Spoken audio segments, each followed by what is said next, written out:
हिंद स्वराज पर हमारी अंतिम चर्चा में आपका स्वागत है। आज हम जिन 2 अध्यायों पर बात करने वाले हैं वो कह सकते हैं कि इस पूरी किताब की जान है। बिल्कुल। एक में समस्या की जड़ पर ऐसा प्रहार है जो आज भी महसूस होता है, और दूसरे में एक ऐसा समाधान जो हैरान कर देता है। हाँ, और ये शुरुआत ही एक बहुत बड़े विवादास्पद विचार से होती है। स्रोत का तर्क है कि जिस अंग्रेजी शिक्षा को भारत को सभ्य बनाने का जरिया माना जाता था, वो असल में एक जाल था, एक मानसिक गुलामी का हथियार। सुनने में ही बहुत कठोर लगता है ये। और यही इसकी शक्ति है। ये सिर्फ एक राजनैतिक आलोचना नहीं है, ये एक गहरी साइकोलॉजिकल पड़ताल है। शोध हमें ये सोचने पर मजबूर करता है कि क्या आज़ादी सिर्फ शासकों को बदलने का नाम है, या इसका मतलब कुछ और है। तो आज की हमारी बातचीत इसी सफर को समझने की है, मानसिक जंजीरों की पहचान से लेकर असली स्वशासन की खोज तक। चलिए शुरू करते हैं। ठीक है, तो चलिए इसे खोलते हैं। अध्याय 18 उस आम धारणा से शुरू होता है कि भारत इसलिए पिछड़ा है क्योंकि यहाँ के लोग अनपढ़ हैं और इलाज अंग्रेजी शिक्षा, जो आज भी बहुत से लोग मानते हैं। हाँ बिल्कुल। लेकिन स्रोत में संपादक यानी गांधी इस पूरी बुनियाद को ही गिरा देते हैं। और वो एक बहुत ही तीखा भेद करते हैं जो इस पूरी बहस के, कह सकते हैं, चाबी है।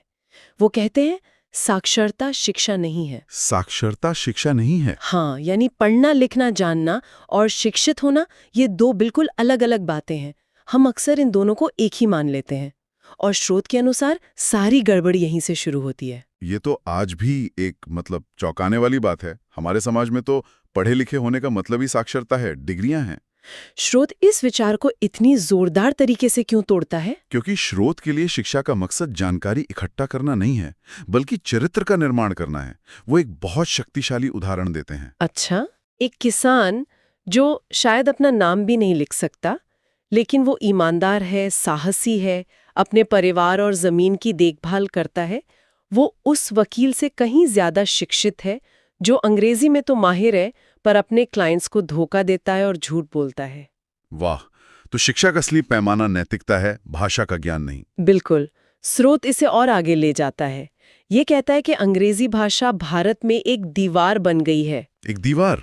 किस तरह की दीवार? एक तरफ मुट्ठी भर अंग्रेजी बोलने वाले अभिजात वर्ग हैं और दूसरी तरफ करोड़ों आम लोग। ये दीवार इतनी ऊंची है कि जो बेटा अंग्रेजी पढ़ लेता है वो अपनी माँ से, अपने परिवार से, अपनी संस्कृति से ही कट जाता है।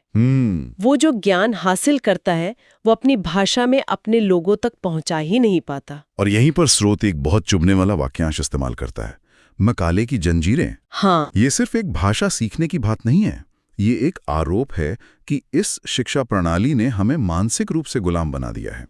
हमें ये विश्वास दिलाया गया कि हमारी अपनी भाषाएं, हमारे अपने विचार सब पिछड़े हुए हैं, और अगर हमें तरक्की करनी है तो हमें पश्चिम की नकल करनी होगी। हाँ, हमें अपने ही देश में अजनबी बना दिया गया। और यही असली गुलामी है, शारीरिक गुलामी से भी ज्यादा खतरनाक। ज्यादा खतरनाक कैसे?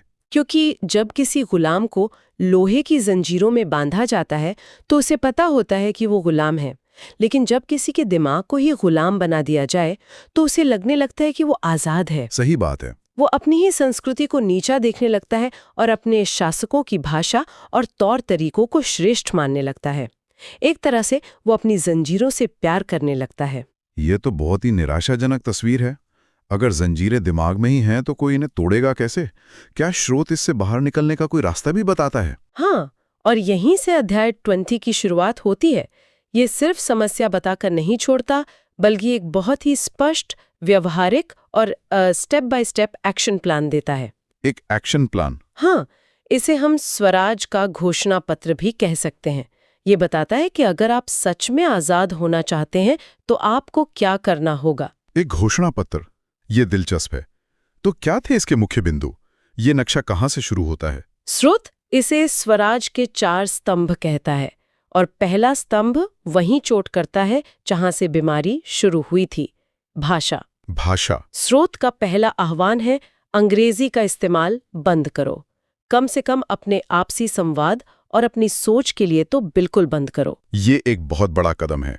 इसका मतलब है कि अपनी सोच को विदेशी भाषा के चश्मे से देखना बंद करना होगा। बिल्कुल। तो फिर संवाद कैसे होगा? अपनी मातृभाषाओं का प्रयोग करो और राष्ट्र को जोड़ने के लिए हिंदी, जिसे उस समय हिंदुस्तानी कहा जाता था, उसे अपनाओ।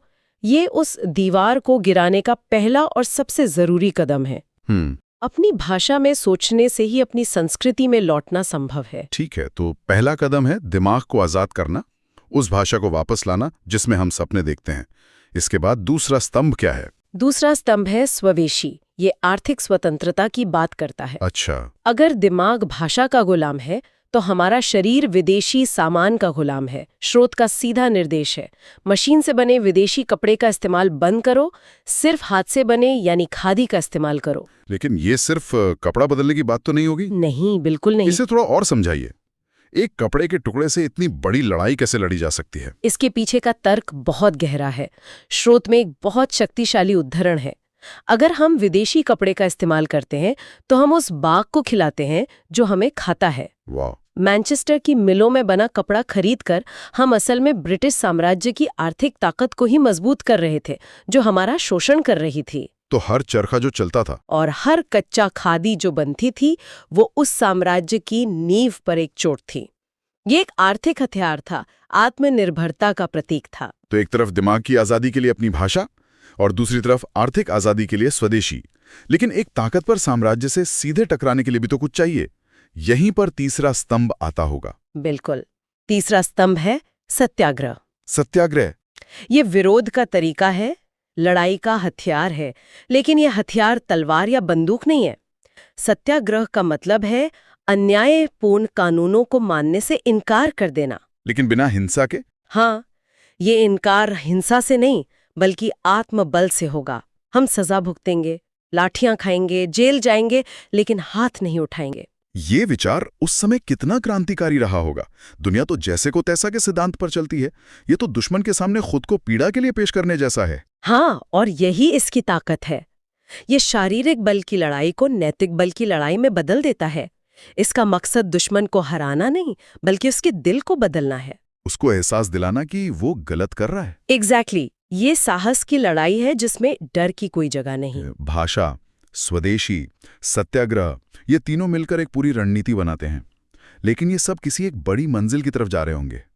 चौथा और आखिरी स्तंभ क्या है? चौथा स्तंभ इन सबको एक साथ जोड़ता है और इस पूरी बहस को एक अलग ही स्तर पर ले जाता है। वो है स्वशासन। स्वशासन। स्रोत में एक लाइन है जो शायद इस पूरी किताब का निचोड़ है। असली होम रूल स्वशासन है। असली होम रूल स्वशासन है। इसका क्या मतलब है? क्या ये सिर्फ राजनीतिक स्वतंत्रता से अलग है? बहुत अलग। स्रोत का तर्क है कि अगर अंग्रेज भारत छोड़कर चले भी जाएं और हम उनकी जगह आकर उन्हीं की तरह शासन करने लगे, वही संसद, वही सेना, वही लालच, तो ये सच्चा स्वराज नहीं होगा। ये तो सिर्फ सत्ता का हस्तांतरण होगा। बस असली स्वराज तब आएगा जब हर भारतीय अपने ऊपर शासन करना सीख जाएगा, अपने लालच पर, अपने डर पर, अपनी इंद्रियों पर। देश पर शासन करने से पहले खुद पर शासन करना होगा। हाँ, ये आजादी की लड़ाई को राजनीतिक मैदान से हटाकर हर व्यक्ति के मन के अंदर ले आता है। ये तो बहुत गहरी बात है। इसका मतलब आजादी कोई ऐसी चीज नहीं है जो कोई हमें दे सकता है। ये तो हमें खुद ही अपने भीतर कमानी पड़ती है। एकदम सही। और ये रूपरेखा सिर्फ भारतीयों के लिए नहीं है। स्रोत अंग्रेजों से भी सीधे बात करता है। अच्छा। ये कहता है, आप हमारे साथ भाई बनकर रह सकते हैं लेकिन मालिक बनकर नहीं। ये एक सिस्टम का विरोध है, लोगों का नहीं। ये नफरत पर नहीं बल्कि समानता और आत्मसम्मान की मांग पर आधारित है। और इसी संदर्भ में वो एक और बहुत शक्तिशाली बात कहता है, हम आपको आपकी बंदूकों से नहीं बल्कि आपकी आत्मा से आंकेंगे। हाँ, ये ताकत की पूरी परिभाषा ही बदल देता है। ये कहता है कि असली ताकत नैतिक चरित्र में होती है, तोप और बंदूकों में नहीं। और ये पूरी चर्चा एक अंतिम विचार के साथ समाप्त होती है जिसे स्रोत सुनहरा नियम कहता है। जो हर चीज से ऊपर है। ये तो सुनने में बहुत महत्वपूर्ण लगता है। क्या है वो सुनहरा नियम? स्रोत कहता है, मैं अपने देश की सेवा तब तक करूंगा जब तक कि इससे मेरी आत्मा को ठेस न पहुंचे। सत्य देश से ऊंचा है। वाह, ये एक बहुत बड़ी बात है। ये तो देशभक्ति की परिभाषा ही बदल देता है। कैसे? इसका मतलब तो ये हुआ कि आपकी पहली वफादारी किसी झंडे, किसी नक्शे या किसी राष्ट्र से नहीं, बल्कि सच्चाई और नैतिकता से है। बिल्कुल।